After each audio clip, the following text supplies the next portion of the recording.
Hello friends, मैं गौरव और अभी हाल ही में हमें एक ऐसा ब्लैक होल मिला है जिसकी एक्रीशन डिस्क की ग्रेविटी उसकी खुद की ग्रेविटी से भी ज्यादा है और इसीलिए वास्तविकता में उसे एग्जिस्ट ही नहीं करना चाहिए। पर MS0735 कहा जाने वाला ये ब्लैक होल करंटली एग्जिस्ट भी कर रहा है और वो इतना बड़ा हो चुका है कि उसके जेट्स ने पूरे 7 मिल्की वेज समा जाए इतने बड़े बड़े 2 बुलबुले यानी बबल्स क्रिएट कर लिए हैं। क्या हुआ? शॉक्ड? वेल, इस बार सिर्फ हम नहीं बल्कि हमसे भी बहुत अच्छे से जानने वाले साइंटिस्ट सभी शॉक्ड हैं। दरअसल अभी पिछले साल एस्ट्रोनॉमर्स हमेशा की तरह जब स्पेस में मौजूद cosmic microwave background radiation CMBR को स्टडी कर रहे थे, तब उन्हें पृथ्वी से करीब 2.6 बिलियन लाइट ईयर्स दूर कैमेलोपर्डालिस कॉन्स्टेलेशन की दिशा में कुछ अनयूजुअल सा देखा। उन्होंने देखा कि वहां एक अजीब सा वॉइड यानी कि एक एम्प्टी स्पेस का एरिया है जो जरूरत से ज्यादा बड़ा है, पर यहां पर ऐसी कोई चीज दिखाई नहीं दे रही थी जो इसे क्रिएट कर सके। सो आखिर इस वॉइड को किसने क्रिएट किया था?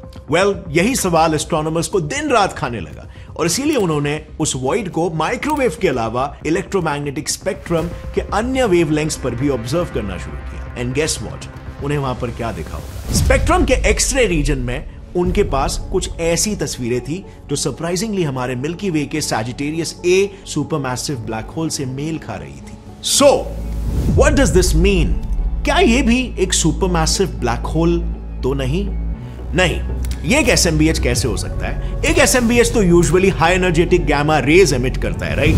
जबकि यहां जैसा मैंने कहा ये लो एनर्जी एक्स रेज को एमिट कर रहा था। सो क्या चीज वहां पर मौजूद है जिसे हम ब्लैक होल कह रहे हैं? उससे भी बड़ा सवाल तो ये था कि क्या हमें इसे ब्लैक होल कहना भी चाहिए? कहीं ऐसा तो नहीं है कि इसने भी अपने मास की थियोरेटिकल लिमिट को क्रॉस करके किसी नए अननोन ऑब्जेक्ट में अपने आप को बदल लिया हो? आफ्टर ऑल, इस ब्रह्मांड के ऑलमोस्ट सभी ऑब्जेक्ट्स, इसकी प्लैनेट्स, गैस जायंट्स और स्टार्स ऐसा करते हैं। I mean, आज से करीब 28 इयर्स पहले साल 1995 में भी जब एस्ट्रोनॉमर्स को एक ऐसा प्लैनेट मिला था जिसने अपनी थियोरेटिकल मास की लिमिट क्रॉस की थी, तो उन्होंने ये देखा कि अब वो प्लैनेट ना प्रॉपर प्लैनेट था और ना ही प्रॉपर स्टार, वो बस बीच में ही कहीं पर फंस चुका था। दरअसल हुआ यूं कि उन दिनों एस्ट्रोनॉमर्स जब स्पेस को स्टडी कर रहे थे तब उन्हें जुपिटर से भारी एक सेलेस्टियल ऑब्जेक्ट मिला था। पहले तो सभी को जुपिटर जैसा ही एक हाइड्रोजन से बना हुआ गैस जायंट समझ में आ रहा था, बट देन उनकी नजर उससे आते आते लाइट स्पेक्ट्रम पर पड़ी और पता चला कि उस ऑब्जेक्ट में हाइड्रोजन से बनी ब्राउन सतह के नीचे हाइड्रोजन के हेवियर आइसोटोप ड्यूटेरियम का न्यूक्लियर फ्यूजन हो रहा था। फिर क्या था? एस्ट्रोनॉमर्स ने इस ऑब्जेक्ट को नाम दिया ब्राउन ड्वार्फ और फिर कई थियरीज और कैलकुलेशंस की मदद से यह पता चला कि किसी भी प्लैनेट को ब्राउन ड्वार्फ में तब्दील होने के लिए सिर्फ 13 जुपिटर्स जितना ही मास की जरूरत होती है। उसके बाद हाइड्रोजन भले ही न्यूक्लियर फ्यूजन स्टार्ट ना करे, ड्यूटेरियम के हेवियर एटम्स अपने इंटेंस ग्रेविटेशनल पुल के तले कम प्रेशर में भी फ्यूज होने लगते हैं। यानी कि ये हुई प्लैनेट्स की एक्चुअल फिजिकल थियोरेटिकल लिमिट और इसे क्रॉस करते ही हमारे सामने एक ऐसा ऑब्जेक्ट तैयार हो जाता है जिसमें किसी स्टार की तरह न्यूक्लियर फ्यूजन किक स्टार्ट हो चुका होता है, पर बाहर से वो अभी भी हाइड्रोजन से बना हुआ एक ब्राउन गैस जायंट नजर आता है, until of course उसकी थियोरेटिकल लिमिट भी रीच ना हो जाए। एंड यस, आप सही सोच रहे हो, अगर ये ब्राउन ड्वार्फ्स अब और भी ज्यादा मास गेन करने लगते हैं और उसके बाद उनके हाइड्रोजन एटम्स में भी फ्यूजन शुरू हो जाता है, तो बस फिर वो बन जाती है उनकी लिमिट, जिसके बाद वो ऑफिशियली एक स्टार कहलाते हैं। नाउ थियोरेटिकली, क्योंकि ऐसे कंडीशन सिर्फ 80 जुपिटर्स जितना मास गेन करने के बाद से ही पैदा होते हैं, सो ये वैल्यू कहलाई जाती है ब्राउन ड्वार्फ्स की थियोरेटिकल लिमिट। एंड नेक्स्ट, अगर हम बात करें स्टार्स की, एज वी ऑल नो, सिर्फ हमारे गैलेक्सी में ही एटलीस्ट 100 बिलियन स्टार्स मौजूद है और इंटरेस्टिंगली इतने सारे स्टार्स होने के बावजूद भी अब तक का सबसे मैसिव स्टार UY स्कूटी हमारे सन से सिर्फ 30 टाइम्स ही बड़ा है। तो क्या ये स्टार्स की थियोरेटिकल लिमिट है? Well, not really.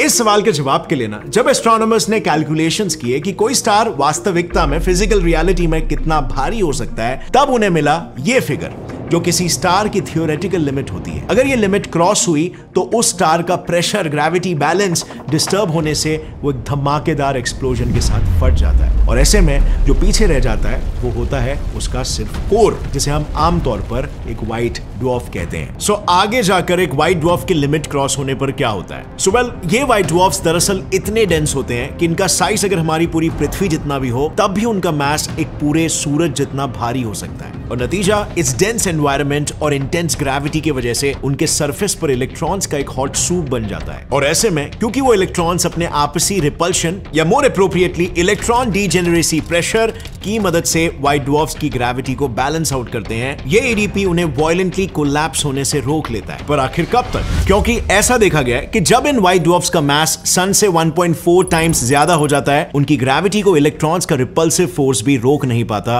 और उसकी इसी थियोरेटिकल मास लिमिट को क्रॉस करके वो एक न्यूट्रॉन स्टार में बदल जाता है। यानी कि एक ऐसे ऑब्जेक्ट में जो एक ऑलरेडी डेंस ऑब्जेक्ट को और ज्यादा स्क्वीज करने से बनता है। एंड नाउ एनी गेसेस कि इसकी थियोरेटिकल लिमिट क्या होती होगी और उसके बाद ये किस में तब्दील होता होगा? अब आई नो आपको एटलीस्ट एक का तो आंसर पता ही है कि किस में तब्दील होता है। जी हाँ, ब्लैक होल में। और बात ये है ना कि ये न्यूट्रॉन स्टार्स इतने डेंस होते हैं कि उनका सिर्फ 1 टीस्पून मैटर भी पूरे माउंट एवरेस्ट जितना भारी होता है। और ऐसा इसीलिए क्योंकि इनकी ग्रेविटी सिर्फ इतनी स्ट्रांग नहीं होती कि इलेक्ट्रॉन्स एक दूसरे के पास आए, वो इतनी स्ट्रांग होती है कि वो इलेक्ट्रॉन्स को सीधा न्यूक्लियस के अंदर ही घुसा देता है। इनफैक्ट आप मानोगे नहीं, इस सब के बीच वो इकलौती चीज जो इस न्यूट्रॉन स्टार को सिंगुलैरिटी में कोलैप्स होने से रोकती है, वो होती है उसके न्यूक्लियस में मौजूद न्यूट्रॉन्स का न्यूट्रॉन डीजेनरेसी प्रेशर। अब इसको एकदम सिंपल भाषा में समझते हैं। जिस तरह 2 बॉल्स एक ही जगह में फिट नहीं हो सकते क्योंकि उनका स्ट्रक्चर उस कंप्रेशन को अपोज करता है, बस उसी तरह से 2 न्यूट्रॉन्स भी एक ही जगह पर फिट नहीं हो सकते और वो ग्रेविटी को अपोज करते हैं। यानी अगर समराइज करें तो यहां पर ग्रेविटी की जीत के लिए एनडीपी का हारना बहुत ही जरूरी होता है और उसके लिए किसी भी न्यूट्रॉन स्टार का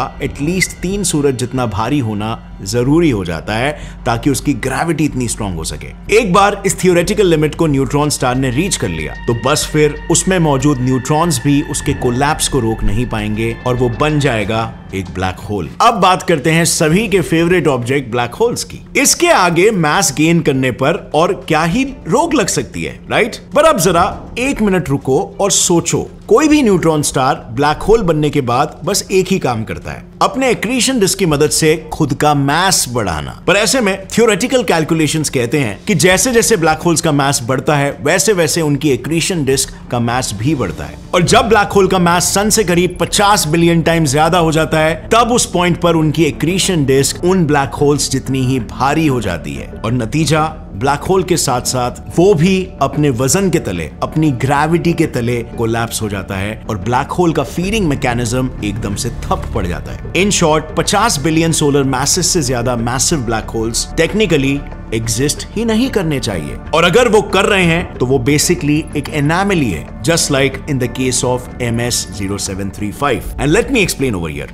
देखो, जैसे कि हम जानते हैं CMB रेडिएशंस यूनिवर्स में हर जगह प्रेजेंट होते हैं। सो जब वो इन इमेजेस में हमें नजर नहीं आ रहे थे तो इन वॉइड्स या कैविटीज का भी कुछ मतलब था। एस्ट्रोनॉमर्स के मुताबिक जरूर ये वॉइड्स जिस क्लस्टर में मौजूद है वहां की hot gas inverse Compton scattering की मदद से उन माइक्रोवेव फोटॉन्स को स्कैटर कर रही है। इस स्कैटरिंग प्रोसेस में बेसिकली एक low energy microwave photon cluster में मौजूद हाई एनर्जी इलेक्ट्रॉन से टकराकर उसकी कुछ एनर्जी एब्जॉर्ब कर लेता है और एक हायर फ्रीक्वेंसी में शिफ्ट हो जाता है। यानी ऑब्वियसली इस सुनायेव-जेल्डोविच इफेक्ट कहे जाने वाले इफेक्ट के तहत अब हमें वहां पर माइक्रोवेव स्पेक्ट्रम में कैविटी ही नजर आएगी। बट देन इस कैविटी का कुछ और भी मतलब है। यूजुअली क्या होता है कि ब्लैक होल्स के एक्रीशन डिस्क में मौजूद हॉट प्लाज्मा उसके मैग्नेटिक फील्ड्स के कांटेक्ट में आते ही जेट्स के फॉर्म में बाहर फेंक दिए जाते हैं और वही जेट्स इस पर्टिकुलर केस में इतने पावरफुल थे कि उन्होंने अपने आसपास वाले रीजन्स के हॉट गैस को डिस्प्लेस कर दिया था। इससे एक्सरे वेवलेंथ्स पर एस्ट्रोनॉमर्स को होल्स नजर आने लगे and out of curiosity astronomers ने इन जेट्स की एनर्जी कैलकुलेट की और जानना चाहोगे वो कितनी थी? वेल, उन्हें